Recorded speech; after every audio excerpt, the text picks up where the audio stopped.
ایک بزرگ نے ایک عہدے دار اور شان و شوکت والے آدمی سے کہا میں تیرا آقا ہوں اور تو میرے غلام کا بھی غلام ہے. وہ بڑی شان بندے کی تھی, بڑا عہدہ تھا, آگے بڑھ کر اس نے رکھ کے تھپڑ مار دیا. بزرگ کو تھپڑ پڑا, وہ آگے سے مسکرا کے ہنسنے لگے. اب اس کو حوصلہ ملا کہ تھپڑ بھی مارا ہے تو ہنس رہے ہیں. کہتا یہ کیا بات ہوئی, اب ہنس رہے, میں نے آپ کو تھپڑ مارا ہے. کہا میں نے تجھے کہا نہیں تھا تو میرے غلام کا بھی غلام ہے. کہتا کیسے؟ کہا تجھے مسجد بلاتے ہیں, مسجد تو آتا نہیں ہے, ادھر بھی چلا جاتا ادھر بھی چلا جاتا, اس کے ساتھ بھی نبھا رہا ہے, یہ کام بھی کر رہا ہے وہ کام بھی کر رہا ہے, یہ تو نفس کا غلام ہے. اور تو نفس کا غلام ہے, نفس میرا غلام ہے. تو نفس کا غلام, نفس میرا غلام, تو میرے غلام کا غلام ہوا نا. اوے نادان, یہ تو سمجھتا ہے لوگ تیرے نعرے لگا رہے ہیں, تجھے اچھا کہہ رہے ہیں, اور یہ تیری تنخواہ لیتے ہیں. تنخواہ بند کر, پھر دیکھ تیرا نام کتنے بندے لیتے ہیں. یہ تیرے نام کو سلام ہو رہا ہے, تجھے سلام نہیں ہو رہا. مر جائے گا تیرا 40واں, تیرا کل وہ کوئی مذہبی فنکشن نہیں ہوگا, وہ تو بزنس گیدرنگ ہوگی. ایک دن کے لیے شلوار قمیض پہن کے ٹی وی کی خبر میں آنے کے لیے لائن پہ بیٹھ جائیں گے لوگ. تجھے یہ نہیں سمجھ آ رہی کہ چیز کیا ہوتی ہے. تیرے اندر سر سے پاؤں تک دنیا داری بھری ہے, تیرے قریب دیندار لوگ کیسے آئیں گے؟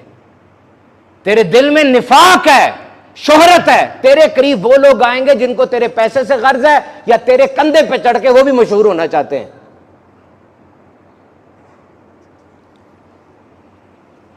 وہ کہنے لگا تو مجھے سلام کیسے ہوگا؟ وہ کہنے لگے آہا کیا بات کر دی. کہنے لگے بادشاہی میں فقیری کرنا سیکھ لے. بادشاہی میں فقیری ہوتی ہے, بادشاہی میں فقیری پیدا کرنا سیکھ لے. یہ انڈو پاک کا ایک بادشاہ تھا, اورنگزیب عالمگیر, نام سنا آپ نے؟ اورنگزیب عالمگیر. جب موت کا وقت آیا, اورنگزیب کہنے لگے لوگوں پوچھتے تھے تم میرے ہاتھ میں سیاہی کیوں ہوتی ہے, تم پوچھتے تھے تمہارے ہاتھ میں سوراخ کیوں ہیں. اور یہ میں فرشتوں کی داستانیں نہیں سنا رہا آپ کو, یہ فرشتے کی کہانی نہیں سنا رہا, یہ اسی طرح آپ کے آنکھ منہ ناک جیسا ایک بندہ جو کچھ ہی عرصہ پہلے اس دنیا سے گزرے ان کی باتیں سنا رہا ہوں.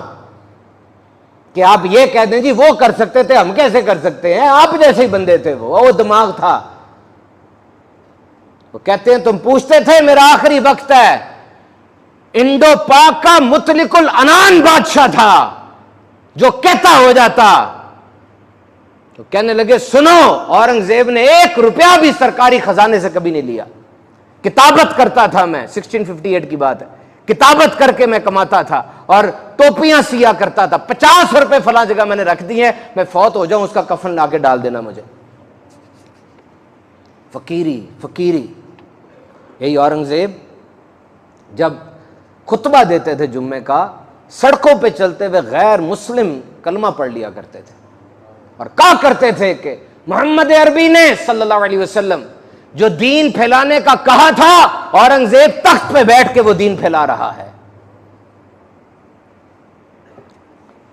تو مسئلہ یہ نہیں ہوتا کہ کوئی مضبوط آدمی کیا کرتا ہے, مسئلہ اس غریب آدمی کے ساتھ تھا کہ پہلے جس کی کبھی عزت نہیں ہوئی, آج اس کی عزت ہونا شروع ہو جائے تو وہ کیا کرے گا.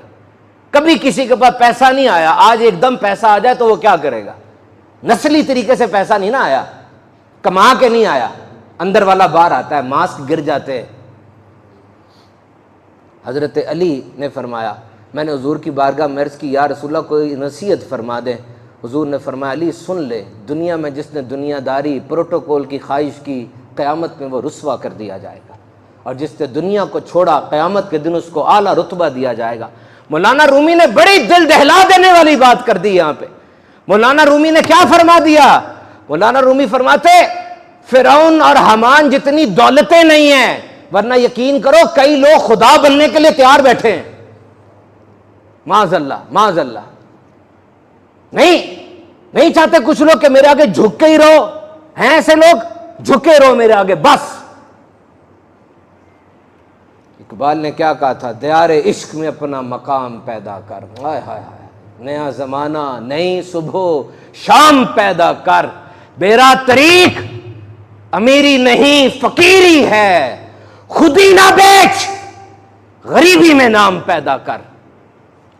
حضرت عمر بن عبدالعزیز کس کر و فر کے بادشاہ تھے، بیٹھ کے کام کر رہے، مہمان بیٹھا، غلام بیٹھا ہے، غلام کو نیند آ گئی، غلام سو گیا، بادشاہ ہے، غلام سو گیا، آپ نے بڑھ کر اس کو تکیہ دیا. اب وہ گہری نیند ہو، تکیہ ہے تو بندہ کر کے تکیہ سمیٹ لیتا ہے، اس نے بھی کر کے تکیہ سمیٹ لیا. مہمان دیکھ رہا ہے کہ وقت کا بادشاہ ہے. تھوڑی دیر بعد چراغ گل ہو گیا. مہمان کہتا بادشاہ سلامت، حضور خلیفۃ المسلمین، میں چراغ جلا دوں؟ کہا نہیں، مہمان سے کام نہیں لیتے، اچھی بات نہیں ہے. کہا تو غلام کو اٹھانے پیسے لیتا، آپ کا غلام ہے. کہا یار جوان آدمی ہے، جوان آدمی کی نیند گہری ہوتی ہے، کوئی مسئلہ نہیں ہے.